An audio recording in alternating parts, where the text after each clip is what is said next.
estudio de Mateo 24, Marcos 13 y Lucas 21, que son los tres pasajes paralelos del Nuevo Testamento donde encontramos el discurso del Monte de los Olivos.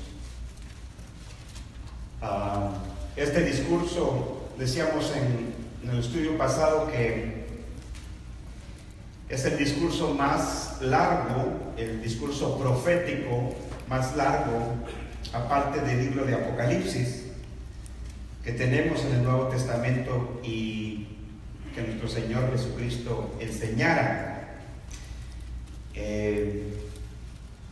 siendo que es un pasaje bastante difícil de entender, en el sentido de que la postura más popular que existe es que la mayoría de lo que dice este pasaje está por cumplirse todavía en el futuro. En este estudio vamos a demostrar que este discurso del Monte de los Olivos, por lo menos hasta el versículo 34, se ha cumplido ya. Esa es la postura que yo estoy enseñando. Entonces, y vamos a estudiarlo versículo a versículo. Por eso es un estudio expositivo de este discurso del Monte de los Olivos. Mateo 24 dice, leemos del versículo 1, aunque hemos estudiado ya el verso 1 y el verso 2 en nuestro estudio anterior. Ahora vamos a concentrarnos en el versículo 3. Alguien me preguntaba que cuánto tiempo va a tomar estudiar esto. No tengo idea, porque realmente vamos a cubrir casi versículo a versículo, porque no queremos que quede duda. Siempre habrá quien simplemente diga no es así. Está bien, pero para mí como pastor de esta iglesia es importante enseñarle a usted qué es lo que la palabra de Dios dice, y de ahí usted debe de decidir si usted sigue la tradición, sigue lo que es más popular, o seguimos lo que dice la Escritura. Esa es la decisión que tenemos que tomar cuando tenemos ante nosotros la palabra de Dios. Versículo 1 dice: cuando Jesús salió del templo y se iba, se acercaron sus discípulos para mostrarle los edificios del templo. Respondiendo él, les dijo: ¿veis todo esto? De cierto os digo que no quedará aquí piedra sobre piedra que no sea derribada.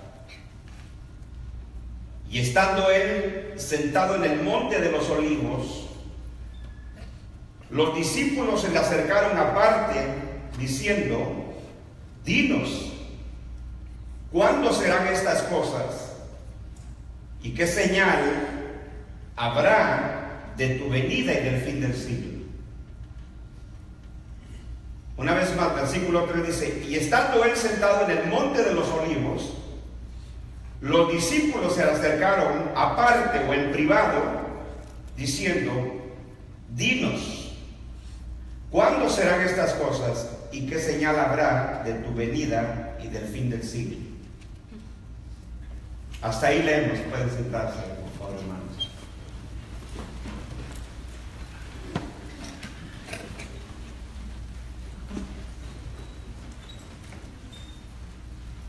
Si usted no estuvo en el estudio anterior, creo yo que se perdió, o por lo menos usted puede adquirir la grabación y debe de escucharla. Está también en la página de internet, ahí está el archivo, ahí lo que se está transmitiendo en vivo, los mensajes. Y es importante entender lo que veíamos en el estudio anterior, porque cubrimos el versículo 1 y el versículo 2, y estamos tomando como base Mateo 24, donde tenemos nosotros quizás el discurso. En la versión de Mateo es más larga, es más extensa que la de Marcos y la de Lucas, pero no solamente es más extensa porque Mateo dice cosas que eso es lo que hace un poco más difícil el discurso, entender qué era lo que el Señor estaba hablando, qué era lo que el Señor estaba comunicándole a sus discípulos a través de esta profecía. Decimos que es un mensaje, era un discurso profético porque el Señor a través de este discurso estaba enseñando a los discípulos qué habría de acontecer en el futuro de ellos. Pero, como hemos dicho, la postura que nosotros estamos presentando aquí es que el discurso del Monte de los Olivos, por lo menos hasta el versículo 34, ¿y por qué digo hasta el versículo 34? Porque en el versículo 34 encontramos lo que nosotros llamamos cuándo se cumpliría todo lo que encontramos desde el versículo 1 hasta el versículo 33. El Señor en el versículo 34, Él dice: de cierto os digo que no pasará esta generación hasta que todo esto acontezca. Por lo tanto, si nosotros nos salimos, esto es muy importante, si nosotros nos salimos de este marco de cuando el Señor dijo que todo esto se cumpliría, no dice parte de esto, algo de esto, Él dice todo esto acontezca o acontecerá y no pasará esta generación. Y demostrábamos en el estudio anterior de que los tres evangelistas, los tres evangelios, Mateo, Marcos y Lucas, definitivamente, porque la palabra de Dios es inspirada, ninguno de ellos se contradice, porque si se contradijera uno al otro, entonces la palabra de Dios no fuera inspirada, no fuera inerrante.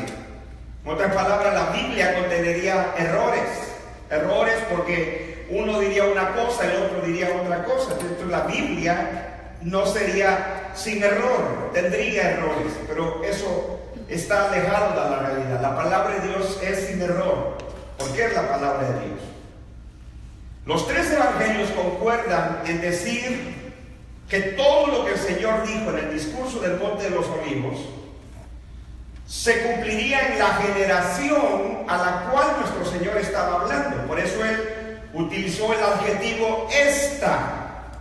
Como hemos dicho, era muy fácil para el Señor decir aquella generación, como quieren cambiar el significado del adjetivo esta los dispensacionalistas o quienes tienen una visión futurista del pasaje.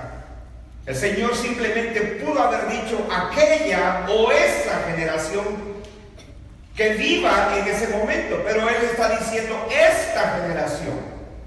Y esta generación, siempre en el Nuevo Testamento, y lo vamos a ver, siempre se refería a la generación a las personas que vivían a la misma vez en ese tiempo cuando se dijo aquellas palabras.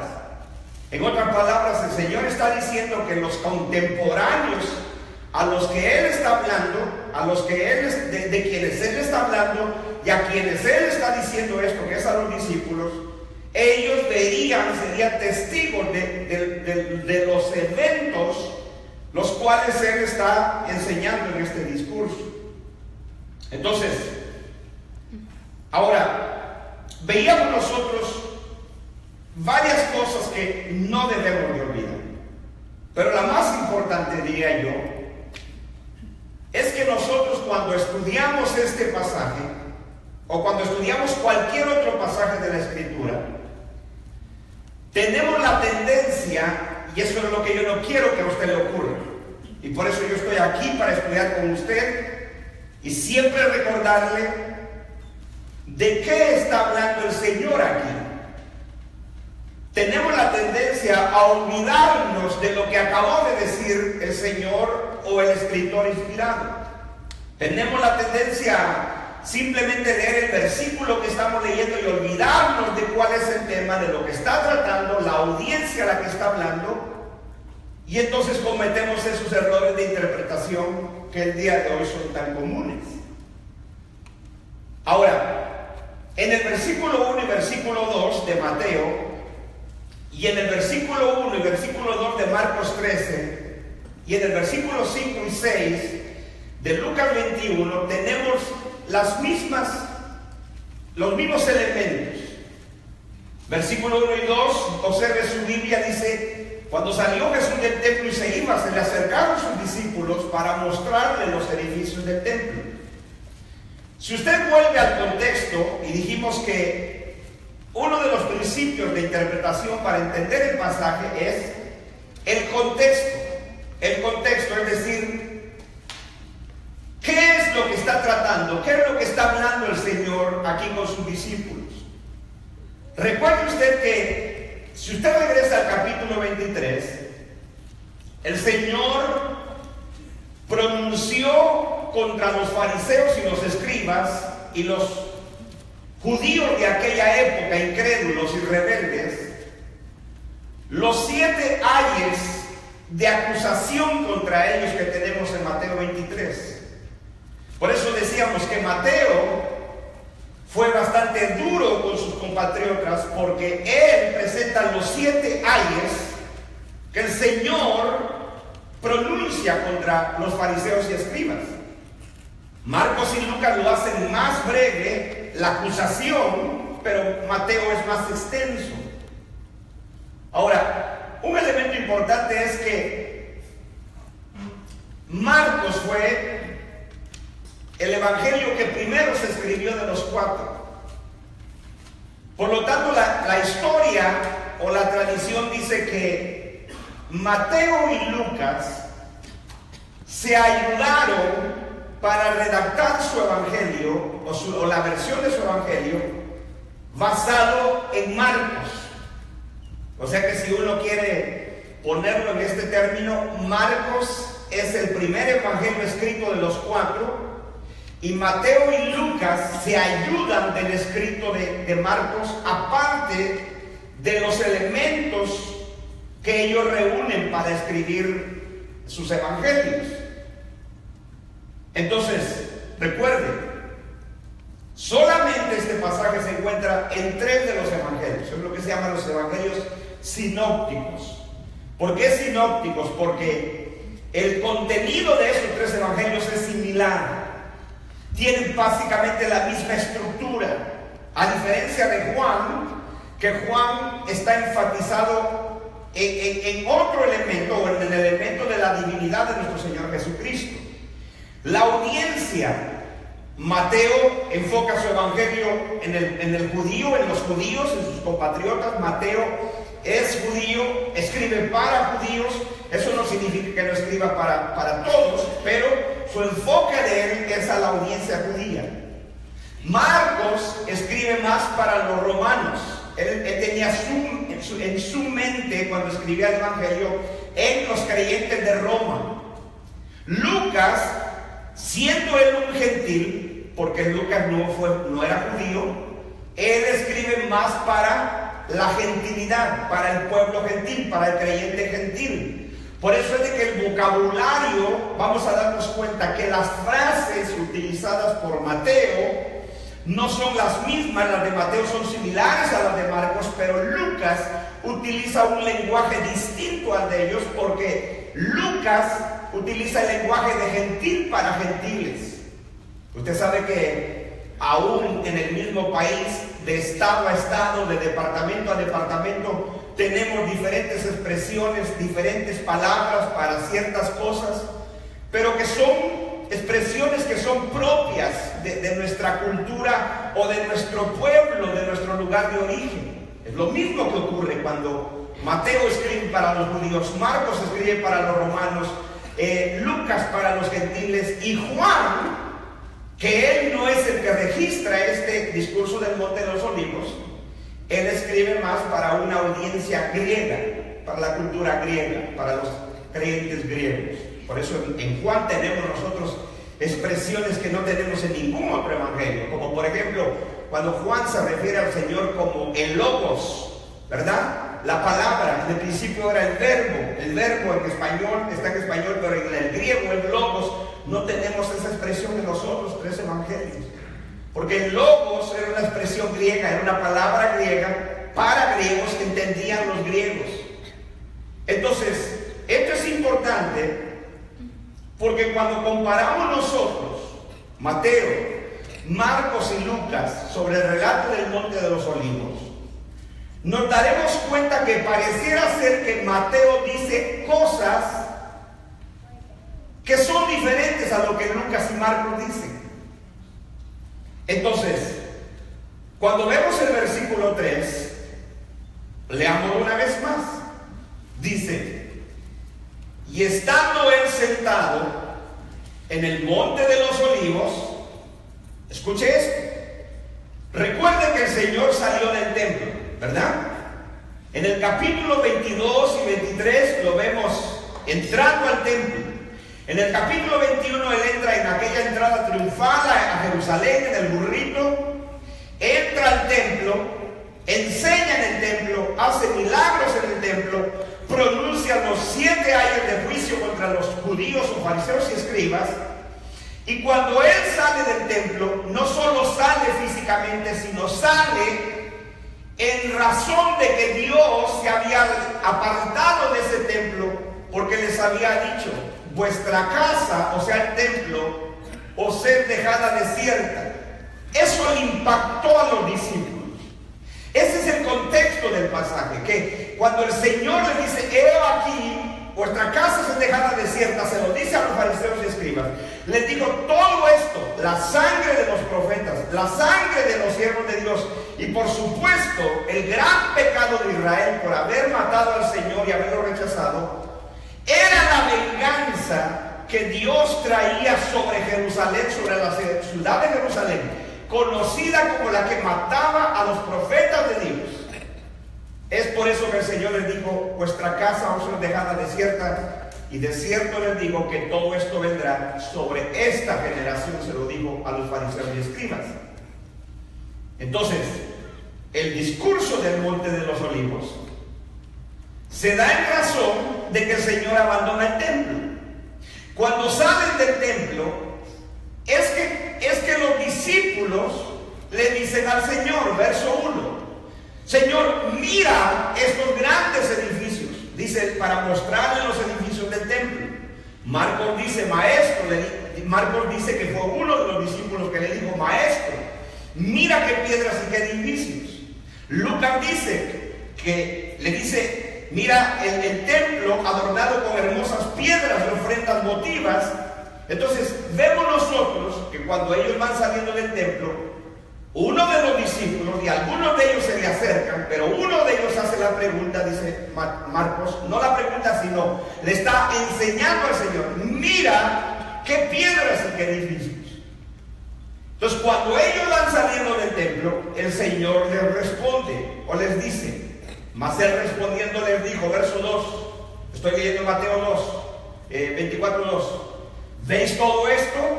En verdad os digo, les aseguro, que no quedará aquí piedra sobre piedra que no sea derribada. En las mismas palabras de Marcos, lo mismo que dice Lucas. No quedará aquí piedra sobre piedra que no sea derribada, dice Marcos. Lucas dice, no quedará piedra sobre piedra que no sea derribada. Entonces, es lo mismo. Ahora, ellos siguen caminando. Llegan al Monte de los Olivos. Por eso se llama el discurso del Monte de los Olivos. Porque salen del templo, uno de ellos le dice: Señor, mira qué edificios, mira qué piedras.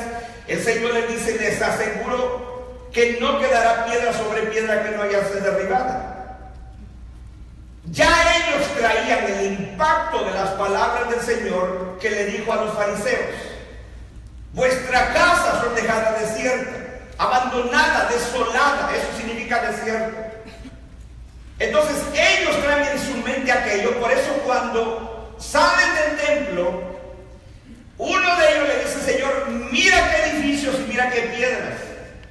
Porque ellos traían en su corazón las palabras de juicio contra los fariseos y escribas: vuestra casa os es dejada desierta, y todo esto pasará en esta generación. Pagarán, Dios vengaría la sangre de los profetas